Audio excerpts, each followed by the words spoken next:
When you want to buy something, have you noticed that the more of it you buy, the cheaper it gets?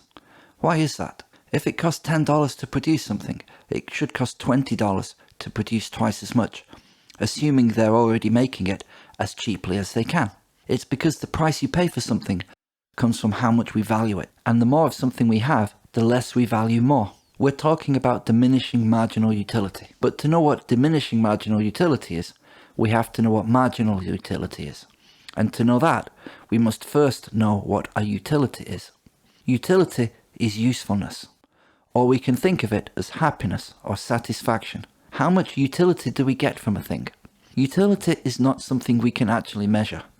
Different goods give different kinds of utility. Water is vital for keeping us alive. Its utility is different to the utility of diamonds, which have no real usefulness, but they do make people happy, and you can sell them for money. But even though we cannot measure it, utility is a real thing. If we want to know if we should choose something, a cost-benefit analysis is useful. But that can only tell us if we should get something. It does not tell us how much of something we should get. Yes, I already know that I want fries with that. The question is, how many fries? And yes, I want ice cream with my pie. But how much ice cream? How useful something is depends on how much of it we already have. The best slice of pizza, the one that brings us the most happiness, is the first one. The rest are still good after that, but each extra slice brings a little less joy than the last. We can assume that more pizza is always better.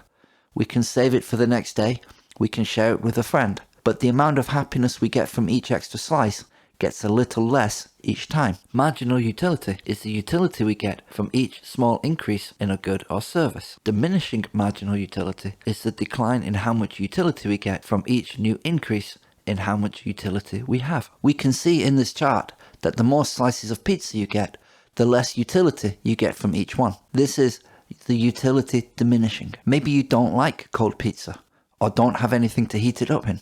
Maybe you have run out of storage space for all the slices you have going cold.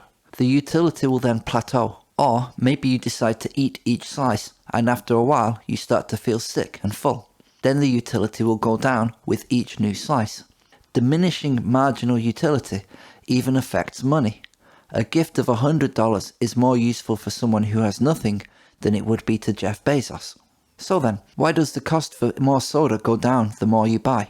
It's because the extra soda has less value to the consumer, and the market price reflects that diminishing utility. And probably you are paying too much for the small size.